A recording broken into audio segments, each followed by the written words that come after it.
और ये भक्ति ना करने से इन कोठी बंगले बनाने में और धन बढ़ाने में अपना जीवन व्यर्थ कर जाएंगे, तो फिर क्या होगा।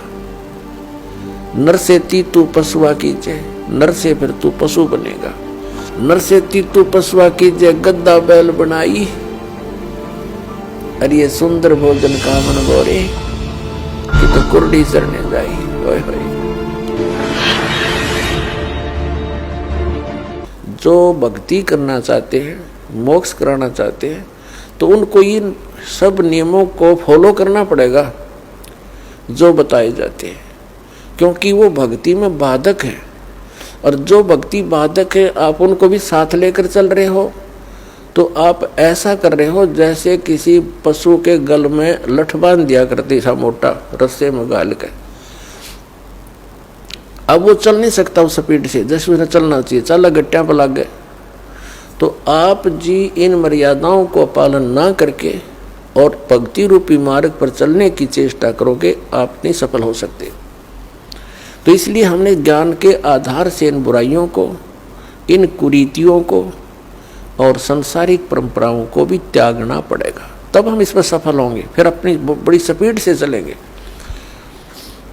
जैसे मकान बना लिया, ठीक है, आजकल परमात्मा ने दया कर रखी है, बढ़िया सुविधा आपको प्राप्त है, मकान बना लो, जैसा आवश्यक हो उतना ही, केवल उसी के लिए कि बढ़िया कोठी बनाऊं, लोगों का प्रशंसक बन जाऊं, ये हमारी अपनी सोच होती है, अध्यात्म मार्ग नहीं है।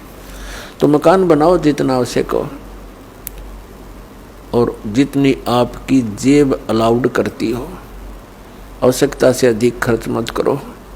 हमारे पूर्वज आपने देखे होंगे, हमने तो खूब याद है, झोंपड़ियों में टाइम पास करके कई कई पीढ़ी,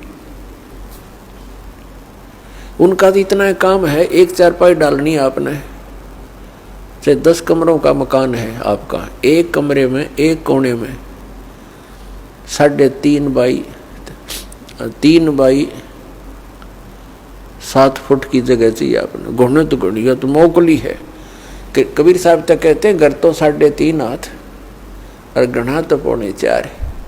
कहे कबीर अधिका बना अधिका कहे उसको नहीं विचार। ये मनुष्य की जो शरीर है 3.5 हाथ का होता है।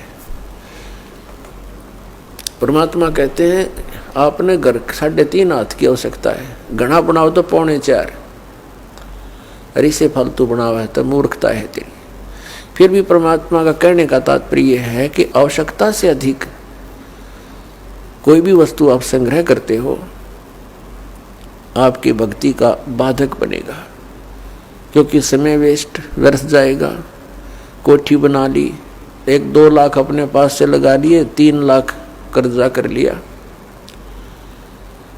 अब जब तो कर्जा ले लिया, ऋण ले लिया, पता नहीं चला, 1 महीने के बाद मांगने वाला आने लग जाएंगे, चैन गई, रात न नींद आवे नहीं, और भक्ति का भी नाश। वह कोठी के काम आई आपके। तो इस प्रकार हमने भक्ति मार्ग में जो बाधाएं हैं उनको त्यागना पड़ेगा। अब क्या बताते हैं, परमात्मा ने हमें कितनी सद्बुद्धि दे रखी है, और ये भक्ति ना करने से इन कोठी बंगले बनाने में और धन बढ़ाने में अपना जीवन व्यर्थ कर जाएंगे, तो फिर क्या होगा। नर से तू पशुआ कीजिए, नर से फिर तू पशु बनेगा।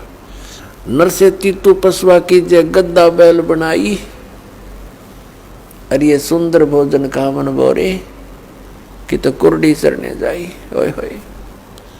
अपने आत्मा इतना कुछ सुन के भी हमारे यह बात अंदर जगह बनाती नहीं, क्योंकि हमें ये सब सुविधाएं उपलब्ध है और हर समय है, और ये तो आपके अंतिम सांस तक आपको रहेंगी जब तक मनुष्य जीवन में हो। क्योंकि माता पिता बच्चों को जब तक वो कॉलेज स्कूल नहीं छोड़ता वो सुविधा देता ही रहता है, और जो बच्चा उसका सदुपयोग ना करके आता है तो फिर वो बहुत दुख उठाता है।